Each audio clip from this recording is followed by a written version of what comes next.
Good afternoon, Lisa Homa here. Hope you're all having a great day. Today we're going to be covering health-related laws. The objectives of this lecture are to provide a quick overview of the most pertinent health laws that impact a nurse and review the ethical responsibilities and the role as a nurse. The first is to touch on professional responsibilities, and a lot of these features are featured in our ANA Nurse Practice Act. Our scope of practice, these are all of these tenets, the central components are all featured in those. We're going to talk about client rights, advocacy, informed consent, advanced directives, confidentiality and information security, legal practice, and ethical practice. First one is client rights. So if you think about it, this is like our Constitution. Every patient has these certain inalienable rights, regardless of where they're receiving health care, they have the right to be protected.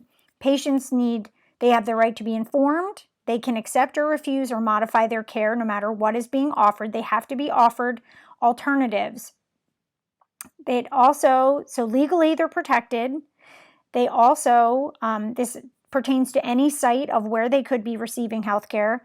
And the biggest thing is, two big things that nurses need to worry about is one, patient has a right to receive competent care, and two, nurses are accountable for protecting the rights of that client. Under advocacy, nurses are obligated to support patients whatever they can't do for themselves. And you may be saying, come on, Homa, everybody knows this. This means escalating up through the chain of command. This means calling out a resident and going above a resident and talking to the attending.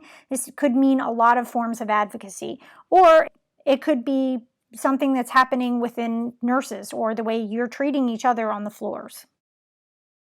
Under informed consent, so this to me is a little bit sticky because what happens if a patient's a trauma? What if there are all these things?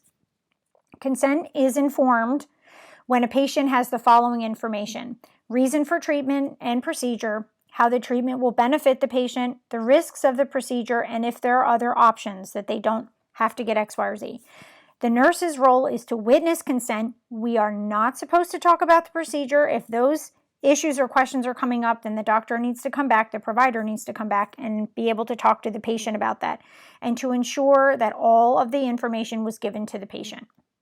Under informed consent, this is the signed by others. So there are instances when we can sign on behalf of someone else. This is the instance of a parent with a minor.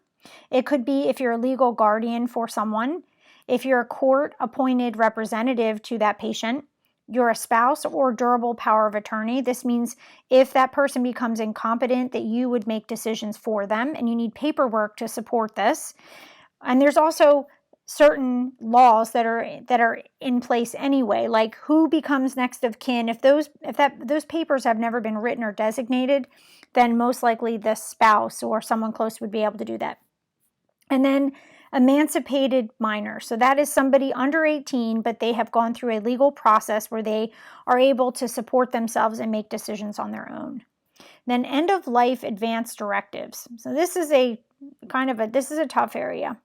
It comes from the Patient Self-Determination Act. A patient without advanced directives must be given information. So it's one of the first questions on admission that patients are asked. It basically just says, if I become incompetent under X, Y, or Z, what kind of care do you want to give me? Or you pull the plug, you reel up the tubes, and you call it a day. It can be done by a social worker, but a nurse must assess the document. And usually, again, all of these documents have to be notarized, so this should be something done advanced of an admission. And then ethical dilemmas. We're not going to talk a lot about this because we talked about it in other courses, but a problem is an ethical dilemma if it cannot be solved solely by a review of scientific data, it involves a conflict between two moral imperatives, or the solution will have a profound effect on a patient. So that's like stopping tube feedings on a patient or withdrawing support or care.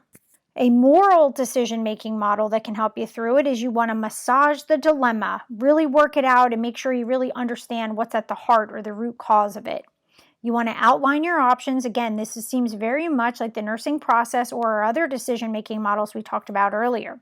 Review the criteria and resolve, affirm position and act, and then look back, which is your evaluation. That's the nursing process all over again. End the process. Identify if the issue is an ethical one. identify all factors and variables and people, the stakeholders who should be involved, list and analyze all possible options, select the option that is the most compatible with the ethical principle, and then apply the decision and evaluate the result, which is evaluation again, like the nursing process. The most common laws that impact us as a nurse are EMTALA, which is Emergency Medical Treatment and Labor Act, the FLSA, which is Fair Labor and Standards Act, Equal Opportunity Commission, American Disability Act, Occupational Safety, and then the FMLA or Family Medical Leave Act. And we'll just hit these very briefly. The EMTALA, Emergency Medical Treatment and Labor Act, it came in 1986. It requires anyone coming in the emergency room to be stabilized and treated regardless of their insurance or ability to pay. It is good to be informed. When you have family members that are sick, boy, it's good to know these laws. The Fair Labor Standards Act defines parameters for salaries of workers. This helps us to maintain a work-life balance. They can't work you 20 hours a day even though they want you to, and I think nurse educators, we feel like this is true. Equality is and this is all we hear about these days, equal employment opportunities. So basically you cannot not hire someone because you're discriminating with sex, age, religion, disability, equal pay, pregnancy, sexual harassment, hostile environment. Not hiring somebody on any one of those grounds is complete discrimination. And then the American Disabilities Act. I'm not sure as a practicing nurse if I even was aware or appreciated the ADA laws, but boy, in academia we know all about it. I've learned so much about it. It's so important to us. Like, what if you're a student with accommodations? I've learned so much about it. Basically, U.S. labor law that prohibits unjustified discrimination based on a disability. The OSHA, or Occupational Safety and Health Administration, protects persons' rights to work in a safe and healthful workplace. Where I see this being violated is with my kids in their first jobs. Wow, they don't get breaks on time, but OSHA is really important to us too. And then HIPAA. HIPAA is, to me, it's a pain in the complete butt, but it is important. Would you want everybody to know about your personal health information? No, you wouldn't. But there are so many areas where you could be violating HIPAA. I feel like even unknowingly it can happen sometimes. But then there are also some obvious things, like you'll get a break the glass if you're in an electronic health record and you're accessing somebody's chart that you have no right to be in there at all. It supports an individual's right to confidentiality in a person's health information. And I think the going rate for a violation is $11,000 a hit if a healthcare worker is found with a citation. Paid Family Leave Act is a godsend. If you're a poor person who suffers from migraines or something else, those people would have been fired, and it's just so unfair.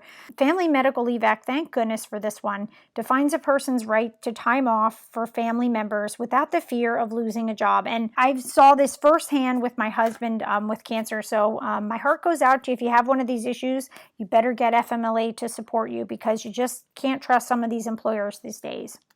That's all I have. Have a great rest of your day.